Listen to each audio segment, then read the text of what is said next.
नमस्कार, बहुत स्वागत है आपका और आप देख रहे हैं देश की बात। मैं हूं राजश्री आपके साथ और आज देश की बात में सबसे पहले सबसे बड़ी खबरों के बारे में थोड़ी सी जानकारी आपको दे दूं।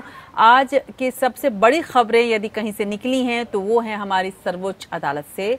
सर्वोच्च अदालत में आज का दिन कोरोना संक्रमण से जुड़े मामलों से भरा रहा और आज जब सुप्रीम कोर्ट ने दिल्ली सरकार से जवाब तलब किया है और दिल्ली सरकार को फटकार लगाई है, उसके बाद दिल्ली सरकार को अब जागना ही पड़ेगा, क्योंकि पूरे देश में यदि देखा जाए तो कोरोना के जो मामले हैं वो जिस तरह से बढ़ रहे हैं, स्वास्थ्य व्यवस्था का जिस तरह से दम निकलता जा रहा है, ऐसे में सुप्रीम कोर्ट की चिंता बहुत ही ज़्यादा संदर्भ से लगी हुई थी और इसलिए उसने पूछा खासकर दिल्ली सरकार से कि आखिर कोरोना संक्रमण की जो जांच की दर है वो दिल्ली में कम क्यों है। गौरतलब है कि चेन्नई और मुंबई में भी कोरोना संक्रमण बहुत तेजी से फैल रहा है, लेकिन वहां जांच ज़्यादा की जा रही है, दिल्ली में कम की जा रही है।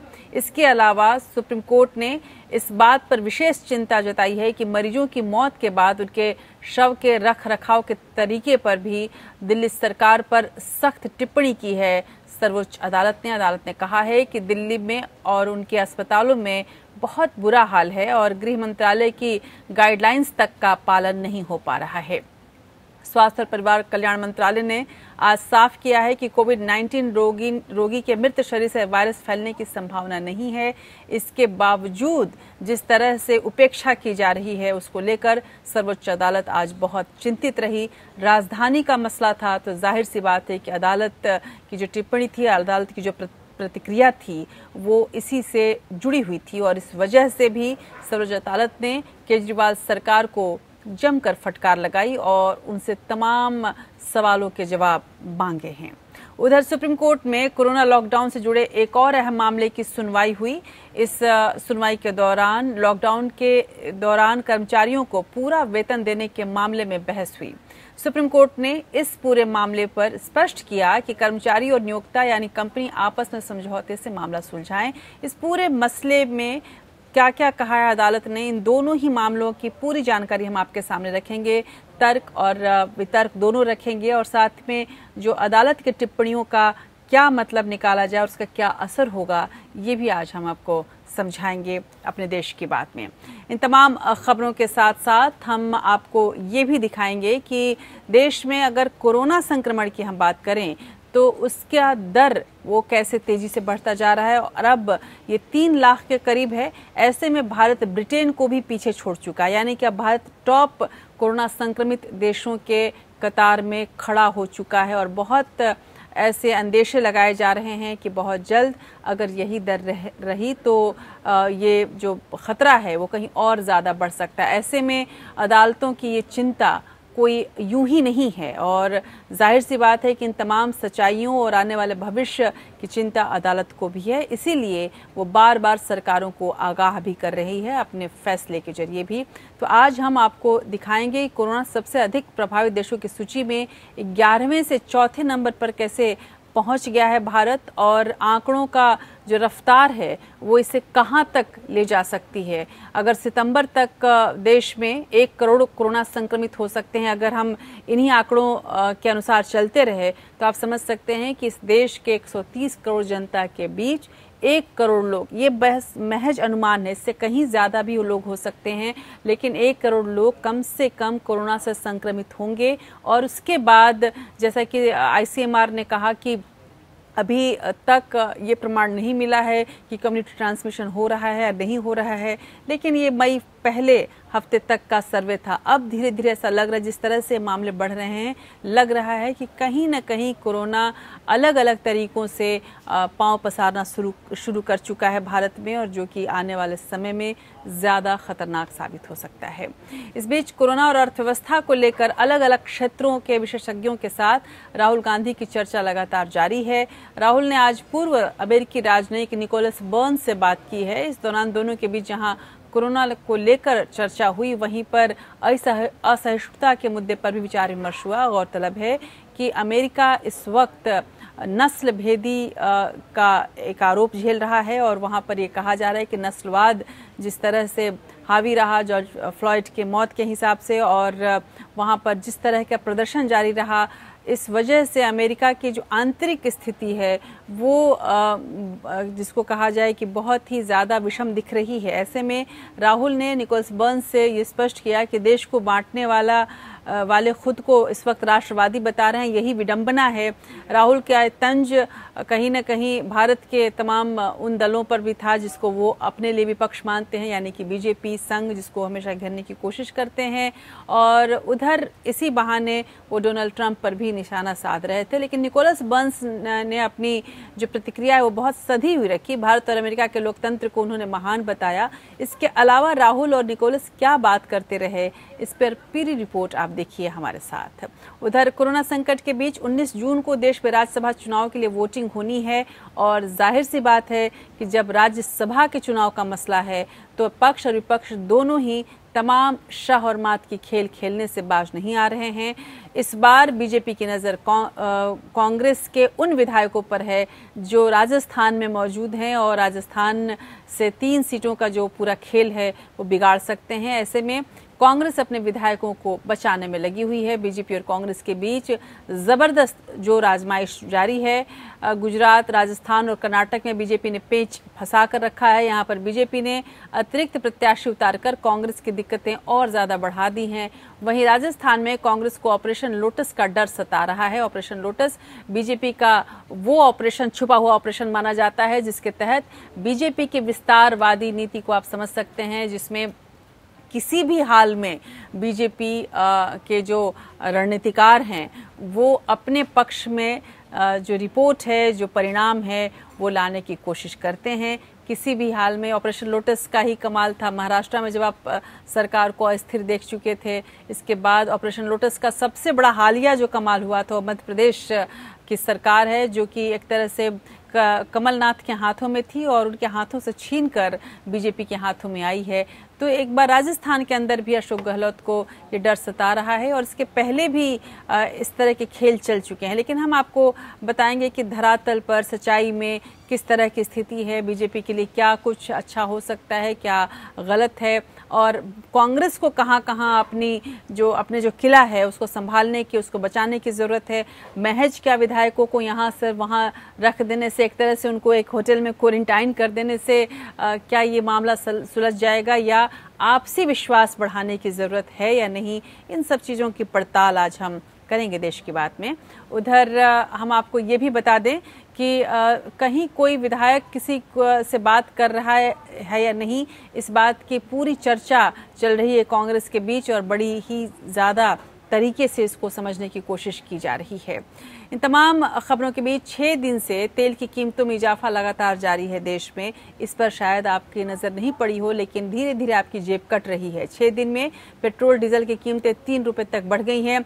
मुश्किल वक्त में आम आदमी की जेब पर ये महंगाई की एक और मार है, इसको भी देखेंगे। लद्दाख सीमा पर जारी तनाव की भी बात करेंगे और साथ ही क्या हो रहा है नेपाल में, इसको भी आपके सामने रखेंगे। इन तमाम खबरों के बीच हम बात करेंगे आज के दिन के ऐतिहासिक महत्व की भी, और साथ ही एक ऐसे सितारे को भी याद करेंगे जो बेहद प्यारा है हम सबको। तो चलिए शुरू करते हैं देश की बात के इस नए सफर को।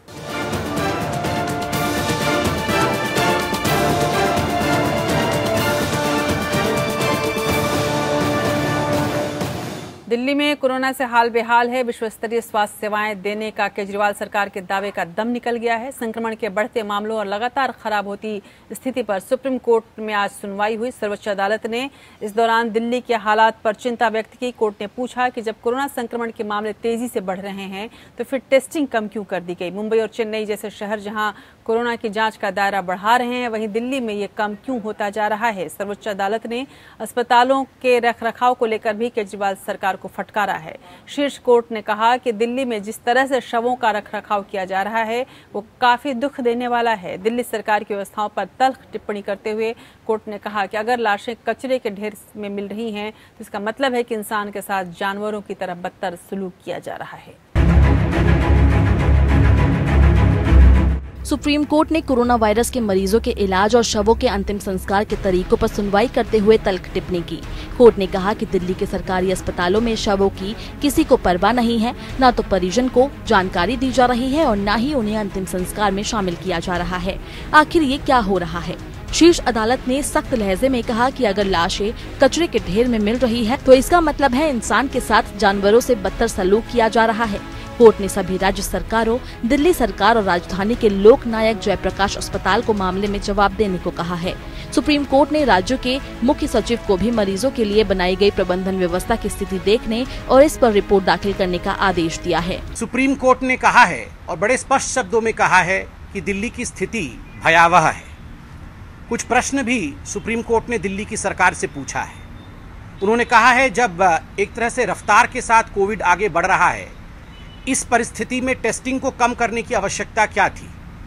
बाकी राज्यों में और बाकी शहरों में टेस्टिंग को बढ़ाया जा रहा है, 15,000 से 17,000 टेस्टिंग किए जा रहे हैं, किंतु दिल्ली में आज क्या कारण है कि 5,000 या उससे भी कम टेस्टिंग की जा रही है।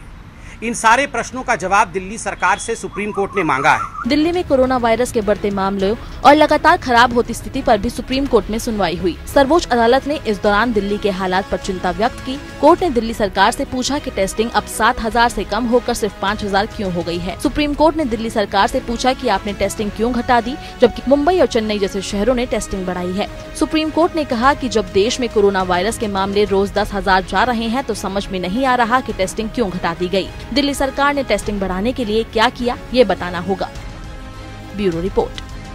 स्वास्थ्य मंत्रालय और परिवार कल्याण मंत्रालय ने साफ किया है कि कोविड-19 रोगी के मृत शरीर से वायरस फैलने की कोई संभावना नहीं है। गाइडलाइन में कहा गया है कि कोविड-19 का प्रसारण मुख्य रूप से बूंदों के माध्यम से होता है। किसी मृत शरीर से स्वास्थ्य कार्यकर्ताओं या परिवार के सदस्यों को कोविड संक्रमण के जोखिम में वृद्धि की संभावना नहीं है। गाइडलाइन में यह भी स्पष्ट किया गया है कि मृत रोगियों के केवल फेफड़ों से संक्रमण फैल सकता है। खासतौर पर ऑटोप्सी के दौरान फेफड़ों को छूने से संक्रमण हो सकता है। इस मुद्दे पर दिल्ली सरकार, पश्चिम बंगाल राज्य, तमिलनाडु और महाराष्ट्र को सुप्रीम कोर्ट ने नोटिस जारी किया है। संदर्भ था कोविड मरीजों के मृत शरीरों की अनदेखी, जिससे कि संक्रमण के खतरे की बात कही गई थी। उधर दिल्ली से लगी नोएडा गाजियाबाद की सीमा को जिला प्रशासन द्वारा सील किए जाने पर सुप्रीम कोर्ट ने यूपी सरकार से ये स्पष्ट करने को कहा है कि होम क्वारंटीन के नियम 1-2 जिलों के लिए अलग कैसे हो सकते हैं। नोएडा गाजियाबाद की दिल्ली से लगी सीमा के सील होने को लेकर डाली गई एक याचिका पर सुप्रीम कोर्ट ने दोनों जिलों को अपने फैसले पर पुनर्विचार करने के लिए कहा है। अदालत ने यह भी स्पष्ट किया है कि पूरे देश से अलग एक जिले की गाइडलाइन कैसे हो सकती है। सुनवाई के दौरान यूपी सरकार ने अदालत में कहा कि दिल्ली में बढ़ते हुए संक्रमण के चलते अभी हम सीमाओं को सील ही रखना चाहते हैं। दिल्ली में गाजियाबाद और नोएडा से 40 गुना ज्यादा मामले हैं। उत्तर प्रदेश में कोरोना वायरस लॉकडाउन के कारण मजदूरों और उद्योगों की स्थिति को लेकर सुप्रीम कोर्ट ने महत्वपूर्ण टिप्पणी करते हुए कहा कि मजदूर और उद्योग एक दूसरे पर निर्भर हैं, इसलिए किसी भी उद्योग पर दंडात्मक कार्रवाई न हो। दरअसल कोर्ट ने एमएसएमई सहित कई कंपनियों द्वारा दायर की गई याचिकाओं को लेकर अपना फैसला सुनाया है। इन याचिकाओं में कोविड-19 महामारी को रोकने के लिए लगाए गए लॉकडाउन की अवधि के दौरान कर्मचारियों को पूर्ण वेतन और भुगतान करने के गृह मंत्रालय के आदेश को चुनौती दी गई थी। कोर्ट ने आपस में विवाद सुलझाने पर भी जोर दिया है। सुप्रीम कोर्ट में निजी कंपनियों की याचिकाओं पर सुनवाई हुई। शीर्ष कोर्ट ने कहा कि हमने पिछली बार आदेश दिया था कि कंपनियों के खिलाफ कोई सख्त कार्रवाई नहीं की जाए। ये आदेश जारी रहेगा। राज्य सरकारों के श्रम विभाग कर्मचारियों और कंपनियों के बीच मध्यस्थता करेंगे। अगली सुनवाई जुलाई के आखिरी हफ्ते में होगी। इससे पहले गृह मंत्रालय ने 29 मार्च को कहा था कि कर्मचारियों को लॉकडाउन पीरियड की पूरी सैलरी दी जाए। कुछ प्राइवेट कंपनियों ने इस आदेश को कोर्ट में चुनौती दी थी। उनका कहना था कि लॉकडाउन में काम बंद होने की वजह से आर्थिक दिक्कतें हैं। सुनवाई के दौरान सर्वोच्च अदालत ने कहा कि कोई कंपनी अपने कर्मचारियों को लॉकडाउन पीरियड का पूरा पेमेंट नहीं कर पाए तो उसके खिलाफ कड़ी कार्रवाई नहीं की जाए। राज्य सरकारें कंपनियों और कर्मचारियों के बीच मध्यस्थता करे और श्रम आयुक्त को रिपोर्ट सौंपे। केंद्र सरकार 4 हफ्ते में हलफनामा पेश कर 29 मार्च की सर्कुलर की वैधता के बारे में बताएं। सुनवाई के दौरान कोर्ट ने कुछ महत्वपूर्ण टिप्पणियां भी की। कहा कंपनियों और मजदूरों को एक दूसरे की जरूरत होती है। वेतन विवाद को सुलझाने की कोशिश की जानी चाहिए और जो कर्मचारी काम पर लौटना चाहें उन्हें इजाजत मिलनी चाहिए, भले ही सैलरी को लेकर विवाद चल रहा हो। जस्टिस भूषण, जस्टिस संजय किशन कौल और जस्टिस एम.आर. शाह की बेंच ने इस केस की सुनवाई की। बेंच ने 4 जून को फैसला सुरक्षित रख लिया था। तब कहा था कि कर्मचारियों को बिना सैलरी दिए नहीं छोड़ना चाहिए। कंपनियों के पास पैसे नहीं हैं तो सरकार मध्यस्थ बन सकती है। Bureau report. उधर दिल्ली के कस्तूरबा हॉस्पिटल और बड़ा हिंदू राव अस्पताल में डॉक्टरों को सैलरी न मिलने से जुड़े मामले में हाईकोर्ट ने नगर निगम को कड़ी फटकार लगाई है। कोर्ट ने तल्ख टिप्पणी करते हुए कहा कि आप इतने व्यस्त हैं कि डॉक्टरों को तनख्वाह देने तक का वक्त भी आपके पास नहीं है। हाईकोर्ट इस मामले में स्वतः संज्ञान लेकर सुनवाई कर रहा है। दिल्ली हाईकोर्ट ने कहा कि हम रेजिडेंट डॉक्टरों को लेकर फिक्रमंद हैं, जिनकी संख्या 300 से ऊपर है। इनकी हर महीने की तनख्वाह 2 करोड़ 10 लाख रुपए बनती है। एमसीडी ने कहा कि फिलहाल उसके पास 10 करोड़ रुपए हैं और 17 से 18 करोड़ रुपए डॉक्टरों को तनख्वाह देने के लिए चाहिए। एमसीडी ने कहा कि वो एक हफ्ते में 7-8 करोड़ रुपए और इकट्ठा करके डॉक्टर्स की तनख्वाह का भुगतान कर देगा। उत्तर प्रदेश में कोरोना का आंकड़ा अब डराने लगा है। पिछले 24 घंटों की यदि हम बात करें तो 10,956 नए मामले सामने आए हैं और 396 लोगों की मौत की खबर है। एक दिन में कंफर्म केस और मौत का ये सबसे बड़ा आंकड़ा है। कोरोना से अब तक 1,47,195 लोग ठीक हो चुके हैं, जबकि एक्टिव केसों की संख्या 1,41,842 है। भारत कोरोना से दुनिया का चौथा सबसे संक्रमित देश बन गया है। अब तक इस लिस्ट में भारत 6ठे नंबर पर था। पिछले कुछ दिनों में संक्रमितों की संख्या में तेजी आई है। यही कारण है कि एक दिन के अंदर ही भारत ने 2 देश स्पेन और ब्रिटेन को पीछे छोड़ दिया। कोरोना का ट्रेंड अब डरा रहा है। कोरोना संक्रमितों की संख्या में अब तक ब्रिटेन चौथे और स्पेन 5वें नंबर पर था, लेकिन भारत ने इन दोनों ही देशों को पीछे छोड़ दिया है। भारत से आगे अब सिर्फ 3 देश बचे हैं, अमेरिका, रूस और ब्राजील। आंकड़ों के अनुसार अगर देश में कोरोना संक्रमितों के मामले ऐसे ही बढ़ते रहे तो 25 से 30 अगस्त के बीच भारत दुनिया में दूसरा सबसे ज्यादा संक्रमित देश बन जाएगा। हालांकि तब तक ब्राजील में इससे भी ज्यादा खराब हालत होगी। ब्राजील में नए केस अगर मौजूदा रफ्तार से आगे बढ़ते रहे तो वह 25 जुलाई तक अमेरिका को पीछे छोड़ते हुए कोरोना प्रभावित देशों की लिस्ट में पहले नंबर पर पहुंच जाएगा। भारत के लिए चिंता की बात ये है कि कोरोना से प्रभावित टॉप 6 देशों में भारत का ग्रोथ रेट सबसे ज्यादा है। यहाँ संक्रमितों की संख्या 4.30% की दर से बढ़ रही है, जबकि ब्राजील में ग्रोथ रेट 4.26% है। तो वहीं विश्व स्वास्थ्य संगठन के मुताबिक सबसे कम ग्रोथ रेट स्पेन का है। यहाँ संक्रमितों की संख्या 0.10% की दर से बढ़ रही है। अभी डबलिंग रेट के मामले में ब्राजील सबसे ऊपर है। यहाँ 16 दिनों में संक्रमितों की संख्या दोगुनी हो रही है और अगर इसी रफ्तार से संक्रमितों की संख्या बढ़ती रही तो अगले 64 दिन यानी 14 अगस्त तक यहाँ 1 करोड़ से ज्यादा संक्रमित हो जाएंगे। वैसे भारत भी कुछ खास पीछे नहीं है। भारत में संक्रमितों की संख्या 17 दिनों में दोगुनी हो रही है और अगर यही रफ्तार रही तो 102 दिन यानी 21 सितंबर तक भारत में संक्रमितों का आंकड़ा 1 करोड़ के पार हो जाएगा। ग्रोथ रेट की तरह सबसे कम डबलिंग रेट भी स्पेन का है। यहाँ 1 करोड़ का आंकड़ा छूने में 408 दिन लगेंगे। Bureau report. उधर कई राज्यों में कोरोना संक्रमण के नए मामले काफी तेजी से बढ़ रहे हैं। इसमें दूसरे राज्यों से आए प्रवासी श्रमिकों की संख्या काफी ज्यादा है। यूपी, बिहार, छत्तीसगढ़, उत्तराखंड और जम्मू कश्मीर में प्रवासियों के कारण कोरोना का संक्रमण काफी तेजी से फैला है।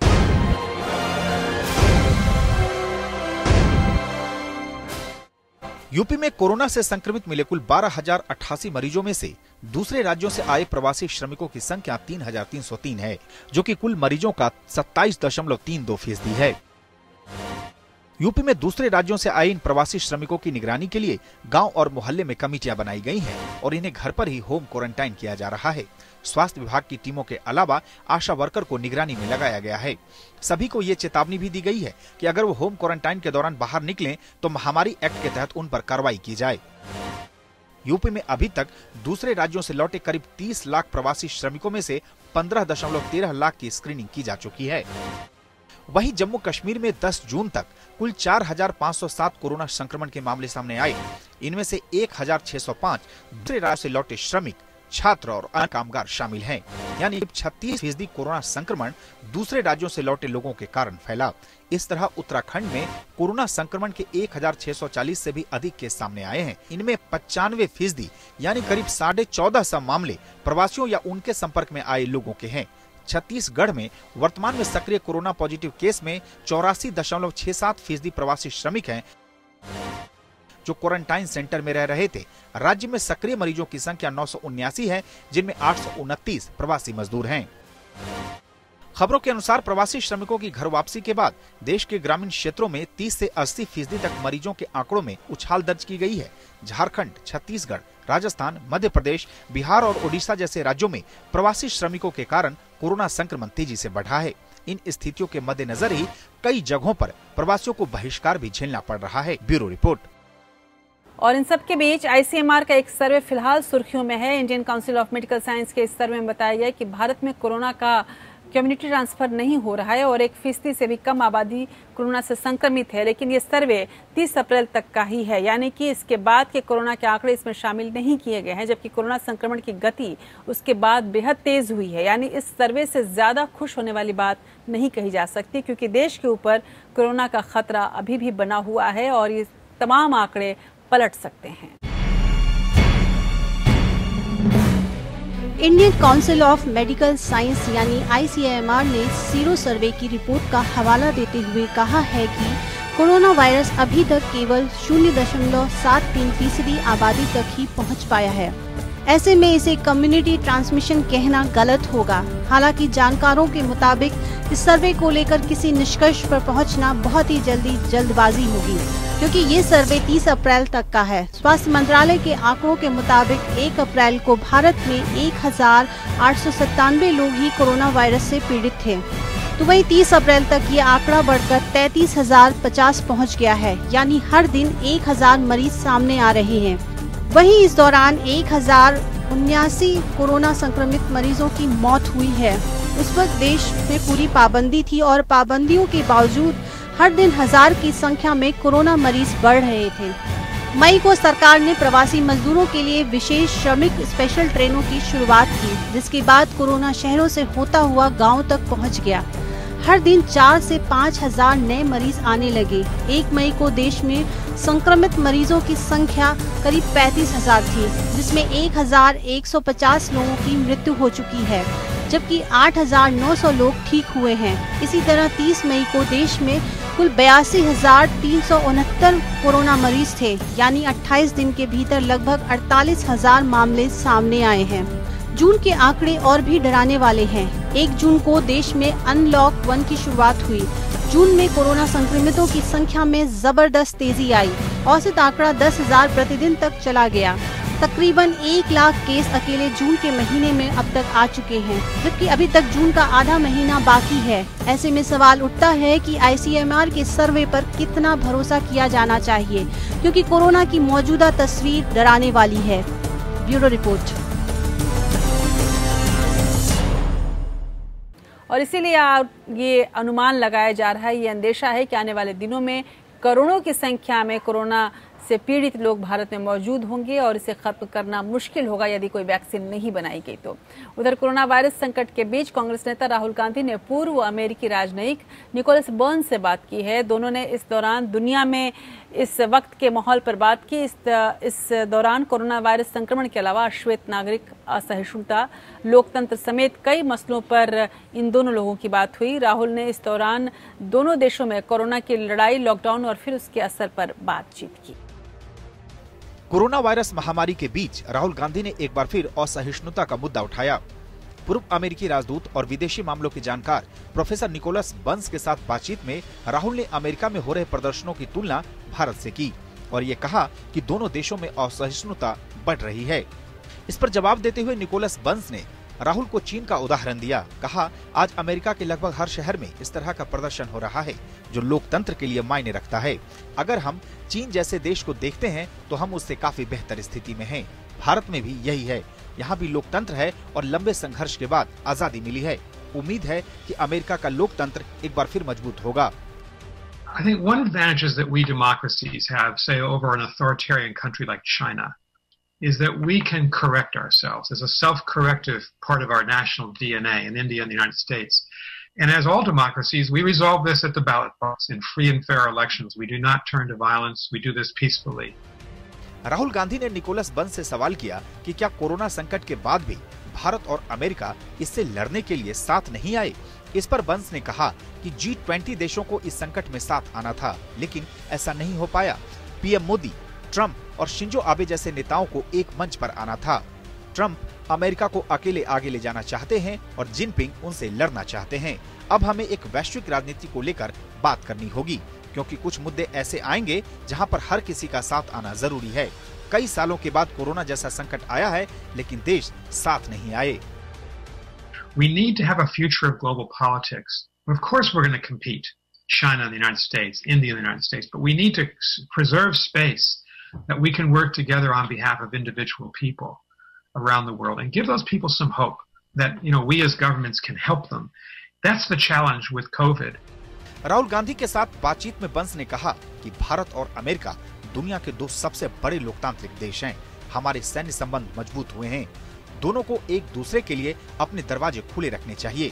निकोलस बंस अभी हार्वर्ड यूनिवर्सिटी में डिप्लोमेसी एंड इंटरनेशनल रिलेशंस के प्रोफेसर हैं। Bureau report.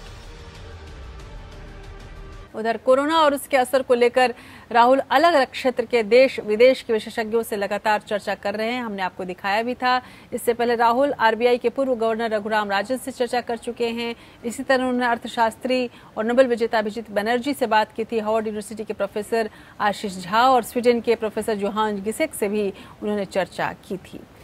इन तमाम खबरों के बीच राजस्थान की भी बात कर लेते हैं, जहां पर सियासत बहुत जोरों पर है। राजस्थान की 3 राज्यसभा सीटों पर 19 जून को होने वाले चुनाव को लेकर जोड़-तोड़ शुरू हो चुकी है। बीजेपी की सेंधमारी से बचाए रखने के लिए कांग्रेस पार्टी और निर्दलीय विधायकों को साधे रखने की हर संभव कोशिश में जुटी हुई है। हालांकि कांग्रेस के पास अपने दोनों राज्यसभा प्रत्याशियों को जिताने के लिए पर्याप्त विधायकों का समर्थन हासिल है। इसके बाद भी राजस्थान में कांग्रेस की सियासी टेंशन लगातार बनी हुई है। मुख्यमंत्री अशोक गहलोत ने बीजेपी सरकार पर राज्यसभा चुनाव में खरीद फरोख्त के लिए देरी कराने का आरोप लगाया, तो वहीं सुरजेवाला ने कहा कि बीजेपी लोकतंत्र की हत्या पर आमदा है। राज्यसभा चुनाव से पहले राजस्थान में राजनीतिक घमासान छिड़ गया है। कांग्रेस ने पीएम मोदी और गृह मंत्री अमित शाह पर राज्यसभा चुनाव में देरी कराने का आरोप लगाया। मुख्यमंत्री अशोक गहलोत ने कहा कि चुनाव 2 महीने पहले हो सकते थे, लेकिन इसे लेकर जानबूझकर देरी की गई ताकि बीजेपी विधायकों की खरीद फरोख्त कर सके। जैसा आप सबको मालूम है 19 तारीख को चुनाव है राज्यसभा के लिए। ये चुनाव 2 महीने पहले हो सकते थे, तैयारी हो गई थी, क्योंकि अचानक ये चुनाव को कोई बिना कारण के पोस्टपोन कर दिया गया। उस वक्त मैंने कहा था कि हॉर्स ट्रेडिंग पूरी नहीं हुई बीजेपी की, इस कारण से पोस्टपोन किया गया। राजस्थान सरकार को न काम करना न कोरोना को फैलने से रोकना, लेकिन ये ड्रामा रचना जरूरी है क्योंकि सत्ता के लिए सब जायज है। क्योंकि राजस्थान में सब जानते हैं कि बसपा के विधायक कैसे लाए गए थे। कांग्रेस के अंदर तो गुटबाजी है, ये भी पूरा राजस्थान जानता है। जानता ही नहीं, इसकी सजा भी भुगत रहा है। लेकिन ये खेल रचना जरूरी है क्योंकि दिल्ली में बैठे लीडरों को दिखाना है। कांग्रेस ने आरोप लगाते हुए कहा कि महामारी के बीच प्रधानमंत्री नरेंद्र मोदी और गृह मंत्री अमित शाह की जोड़ी लोकतंत्र को ध्वस्त करने में जुटी है, लेकिन कांग्रेस उनके इस सपने को पूरा नहीं होने देगी। किस प्रकार डेमोक्रेसी की हत्या हो रही देश के अंदर, नरेंद्र मोदी जी हो या अमित शाह जी हो, पूरा देश जानता है। 2 लोग फैसले कर रहे हैं पूरे देश के अंदर, जो डेमोक्रेसी में अच्छी परंपरा नहीं है। राजस्थान में 19 जून को 3 राज्यसभा सीटों के लिए चुनाव है। कांग्रेस ने केसी वेणुगोपाल और नीरज डांगी को मैदान में उतारा है। वहीं बीजेपी ने राजेंद्र गहलोत और ओंकार सिंह को प्रत्याशी बनाया है। संख्या बल के हिसाब से बीजेपी के पास सिर्फ एक प्रत्याशी को जिताने का बहुमत है। हर उम्मीदवार को जीतने के लिए कम से कम 51 वोट चाहिए। राज्य की 200 सदस्यों वाली विधानसभा में कांग्रेस के 107 विधायक हैं। इनमें 6 विधायक पिछले साल बीएसपी से कांग्रेस में शामिल हुए। कांग्रेस को दोनों उम्मीदवारों को जिताने के लिए 102 वोटों की जरूरत है, जो आसानी से मिलते दिख रहे हैं। कांग्रेस के साथ 13 निर्दलीय, लेफ्ट, बीटीपी के 2 और 1 आरएलडी विधायक है। बीजेपी के पास खुद के 72 विधायकों के अलावा 3 वोट आरएलपी के हैं। Bureau report. वैसे राजस्थान में कांग्रेस को डर सिर्फ राज्यसभा चुनाव को लेकर नहीं, बल्कि पार्टी को डर है कि कहीं राज्यसभा चुनाव के बहाने अशोक गहलोत सरकार के तख्ता पलट की कवायद तो नहीं हो रही है। ऑपरेशन लोटस का कमाल तो कुछ नहीं दिख जाएगा। गौरतलब है कि मध्य प्रदेश में ऑपरेशन लोटस के कमाल के तहत ही कमलनाथ की सरकार चली गई थी। इसी वजह से अब राजस्थान में भी डर सता रहा है कि कहीं बीजेपी मध्य प्रदेश और कर्नाटक की तरह यहाँ भी ऑपरेशन लोटस की तैयारी न कर ले। कांग्रेस के वरिष्ठ नेता राजस्थान में पिछले 3 दिनों से डेरा जमाए बैठे हुए हैं। कांग्रेस के दिग्गज ये पता लगाने की कोशिश कर रहे हैं कि कौन कौन से विधायक नाराज हैं और उनकी सरकार या मुख्यमंत्री अशोक गहलोत से आखिर शिकायत क्या है। वैसे भी राजस्थान में सरकार भले कांग्रेस की हो, लेकिन विधायक अशोक गहलोत और सचिन पायलट गुट में बटे हुए हैं। उधर राज्यसभा के 18 सीटों पर 19 जून को होने वाला चुनाव दिलचस्प हो गया है। बीजेपी ने गुजरात के बाद अब कांग्रेस को राजस्थान और कर्नाटक में भी उलझा दिया है। पार्टी की कोशिशें इन दोनों ही राज्यों में कांग्रेस में जारी अंतर्कलह का फायदा उठाने की है। बीजेपी से अपने विधायकों को बचाने के लिए राजस्थान में सत्तारूढ़ कांग्रेस ने पार्टी विधायकों को एक रिजॉर्ट में भेज दिया है, तो वहीं कर्नाटक में विधायकों को अलग अलग गुटों में बांटकर कड़ी निगरानी रखी जा रही है। गुजरात में कांग्रेस के 8 विधायक पहले ही साथ छोड़ चुके हैं। इसके अलावा राजस्थान, गुजरात और कर्नाटक में बीजेपी को जितनी सीटें आसानी से मिल सकती हैं, पार्टी ने उससे अधिक उम्मीदवार या तो उतारे हैं या फिर निर्दलियों के पीछे खड़े होकर कांग्रेस पर दबाव बनाया है। राज्यसभा चुनाव को लेकर रसाकशी जारी है। राजस्थान की तरह बीजेपी ने कर्नाटक चुनाव में भी पेच फंसा दिया है। यहाँ 4 सीटों पर चुनाव है। सीटों के नजरिए से देखें तो बीजेपी और कांग्रेस जेडीएस को 2-2 सीटें मिलनी है, मगर चुनाव मैदान में निर्दलीय संगमेश चिकनकर गुंडा के उतरने से लड़ाई दिलचस्प हो गई है। खबरों के मुताबिक बीजेपी ने ही संगमेश को मैदान में उतारा है। यहाँ एक उम्मीदवार को जिताने के लिए 45 विधायकों का समर्थन चाहिए। बीजेपी के पास 117 विधायक है, मतलब 2 उम्मीदवारों को जिताने के बाद उसके पास 27 अतिरिक्त वोट बचेंगे।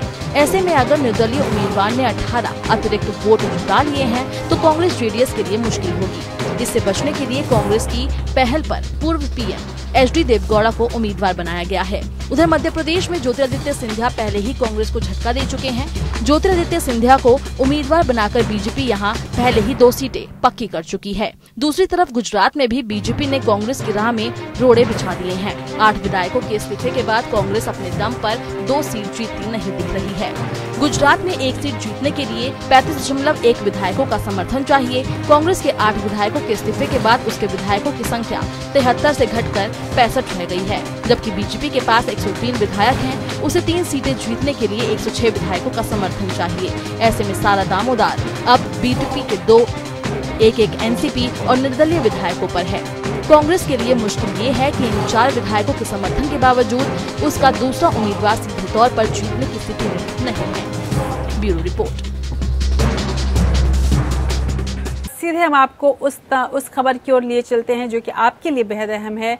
पेट्रोल और डीजल के दामों में बढ़त का सिलसिला अभी जारी है। शुक्रवार को भी पेट्रोल के दामों में 57 पैसे प्रति लीटर और डीजल के दामों में 59 पैसे प्रति लीटर की बढ़ोतरी हुई है। पिछले 6 दिनों से लगातार पेट्रोल और डीजल के दाम बढ़ रहे हैं। इन 6 दिनों के अंदर पेट्रोल के दाम 3 रुपये 31 पैसे और प्रति लीटर और डीजल के दाम 3 रुपये 42 पैसे प्रति लीटर बढ़ चुके हैं। यानी आप समझ लीजिए कि इस महंगाई के दौर पर आपके जेब पर कितना भारी पड़ने वाला है पेट्रोल और डीजल। इस इजाफे के बाद दिल्ली में पेट्रोल की कीमत 74 रुपये 57 पैसे प्रति लीटर और डीजल की कीमत 72 रुपये 81 पैसे प्रति लीटर हो गई है और अभी इनके दाम बढ़ने की ही आशंका जताई जा रही है। हालांकि पूरे विश्व में पेट्रोल और डीजल की कीमत गिरी है।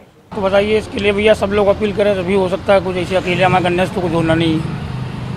हम लोग को तो यूँ भी कोई नहीं पूछता यार, रोज वाले आदमी, तो हम लोग क्या कर सकते हैं इसके लिए। ये बहुत महंगाई और गरीब इंसान के लिए बहुत ज़्यादा दिक्कत है इस महंगाई के दौर, इस लॉकडाउन के दौर में, और गरीब इंसान बहुत ज़्यादा परेशान है इस टाइम। जनता को इसका बहुत बड़ा फर्क पड़ रहा है क्योंकि पहले से ही लॉकडाउन चल रहा है, लगभग 3 महीने होने को है। तो बल्कि तेल के दाम कम होने चाहिए, उल्टे बढ़ रहे हैं और आर्थिक स्थिति जान ही रहे, देख ही रहे हैं। उसके हिसाब से पेट्रोल डीजल के दाम कम होने चाहिए ताकि हर चीज़ सस्ती हो जाए, लोगों को राहत मिले। उधर भारत और नेपाल के बीच जारी सीमा विवाद के साथ ही नेपाल सशस्त्र पुलिस की तरफ से बिहार के जानकी नगर बॉर्डर पर फायरिंग की गई। इसमें एक युवक की मौत की खबर है और 3 घायल हो गए। जानकी नगर बिहार के सीतामढ़ी जिले में आता है। यहाँ भारत का सशस्त्र सीमा बल एसएसबी तैनात है। एसएसबी के मुताबिक ये आपसी विवाद का मामला है। इसकी रिपोर्ट केंद्रीय गृह मंत्रालय को भेज दी गई है। खबरों के अनुसार सीतामढ़ी के सोनबरसा बॉर्डर इलाके में जानकी नगर गांव है। यहाँ सीमा के पास कुछ लोग खेत में काम कर रहे थे। इसी दौरान नेपाल की ओर से फायरिंग की गई। नेपाल का इलाका है, उसमें यहाँ के स्थानीय ग्रामीण और नेपाल की जो एसपीएफ है उसके बीच में झड़प हुई है। उसमें नेपाल के एसपीएफ के द्वारा जब फायरिंग हुई है उसमें एक व्यक्ति विकेश राय की मृत्यु हुई है, 2 अन्य घायल हैं। घायल का इलाज किया जा रहा है, लोग आउट ऑफ डेंजर हैं। और इसमें वहाँ पे एसएसबी और जिले के सीनियर पदाधिकारी कैंप करके इसमें जांच कर रहे हैं। उधर लद्दाख में जारी तनाव को कम करने की कोशिशों के बीच चीन की सरकारी मीडिया ने एक बार फिर से भारत को एक गिरड़ भभकी दी है कि भारत अपनी गुटनिरपेक्षता की नीति का पालन करे और अमेरिका से दूर रहे। चीन के सरकारी अखबार ग्लोबल टाइम्स ने चेताया है कि अगर भारत चीन का विरोध करने के लिए अमेरिका के साथ गया तो चीन अपने हितों की रक्षा करने से हिचकेगा नहीं। हालांकि चीन की गिरड़ भभकी को दरकिनार करते हुए भारत लगातार LAC पर अपनी तैयारियों को पुख्ता कर रहा है। सैनिकों और हथियारों की संख्या बढ़ाई जा रही है। इतना ही नहीं, भारत ने LAC पर अपने नियंत्रण वाले इलाकों को निर्माण कार्य को जारी रखा है। लद्दाख में जारी तनाव को कम करने की कोशिशों के बीच चीन की कम्युनिस्ट सरकार का माउथपीस कहे जाने वाले ग्लोबल टाइम्स ने एक बार फिर भारत को गिरड़ भभकी दी।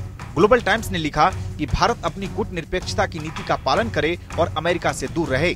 अगर भारत चीन का विरोध करने के लिए अमेरिका के साथ गया तो चीन अपने हितों की रक्षा करने से नहीं हिचकेगा, फिर चाहे वो राजनीतिक हो या फिर आर्थिक। चीनी समाचार पत्र ने अपने संपादकीय में लिखा, कुछ हद तक सीमा पर तनाव कम होने से दोनों देशों के बीच भविष्य में आर्थिक और व्यावसायिक आदान प्रदान करने का मौका मिलेगा, जो दोनों ही देशों के पक्षों के हित में है। अगर तनाव बना रहता या सबसे खराब स्थिति में संघर्ष में बदलता तो भारत चीन संबंधों में आगे बढ़ने के लिए कुछ खास नहीं बचता।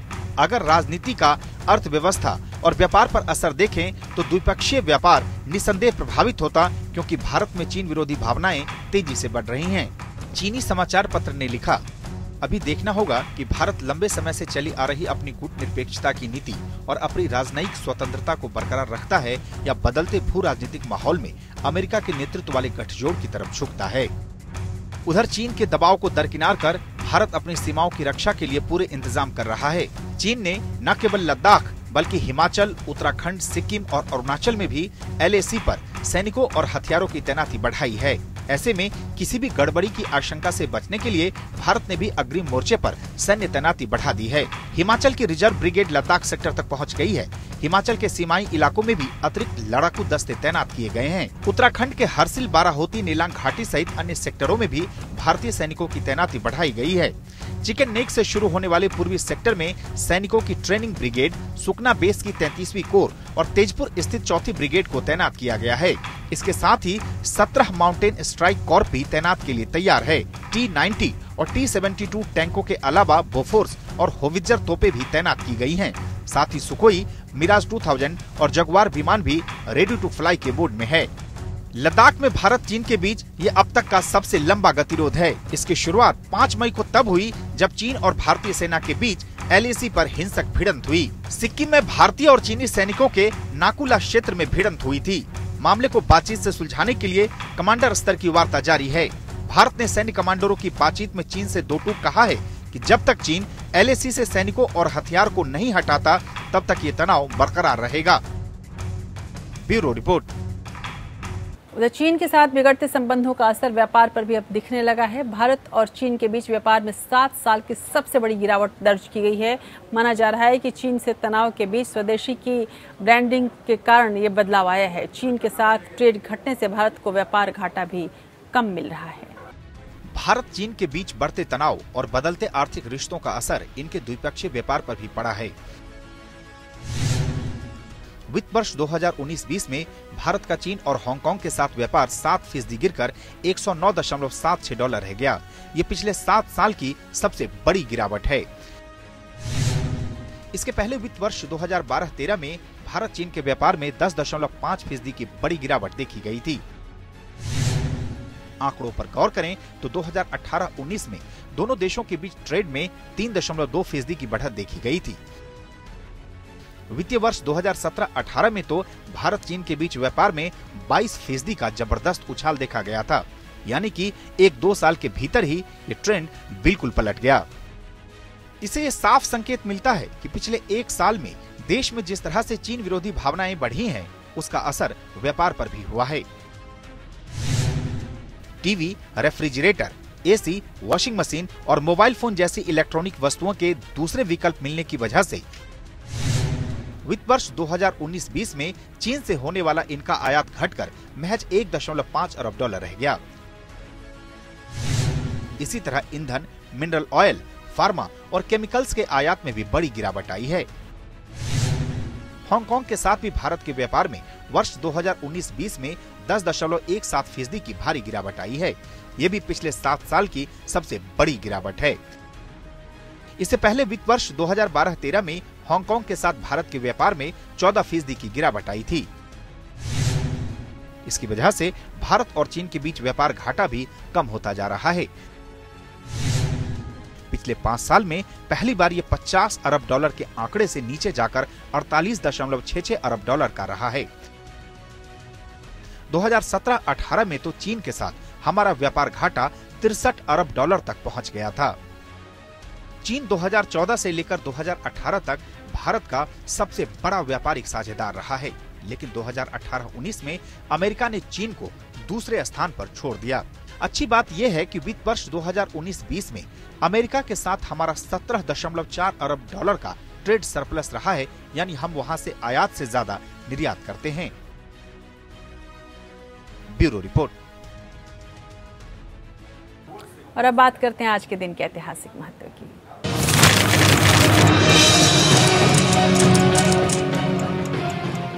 12 जून बेहद अहम दिन। इलाहाबाद हाईकोर्ट ने 12 जून 1975 के दिन देश की तत्कालीन प्रधानमंत्री इंदिरा गांधी को चुनाव में सरकारी मशीनरी के इस्तेमाल का दोषी ठहराते हुए उनके निर्वाचन को अमान्य करार दे दिया। ये मामला 1971 के लोकसभा चुनाव के सिलसिले में विपक्ष के नेता राजनारायण ने दाखिल किया और अदालत ने इंदिरा गांधी को चुनाव में अनुमति से ज्यादा धन व्यय करने और सरकारी संसाधनों के दुरुपयोग का दोषी पाया और उनके किसी भी राजनीतिक पद ग्रहण करने पर रोक लगा दी थी। हालांकि ये फैसला अमल में नहीं आया और इसके बाद घटनाक्रम आपातकाल के काले दौर का गवाह बना। उधर साल 1929 में आज ही के दिन दूसरे विश्व युद्ध के दौरान नाजियों के जुल्म का शिकार बनी यहूदी लड़की एनी फ्रैंक का जन्म जर्मनी के फ्रैंकफर्ट में हुआ। नाजियों की कैद के दौरान लिखी गई the diary of Anne Frank को बाद में किताब के रूप में छापा गया। इसका अनुवाद 17 भाषाओं में किया गया है, जिसे दुनिया भर में खूब प्रसिद्धि मिली है। एनी का निधन महज 15 साल की उम्र में यातना शिविर में हो गया था।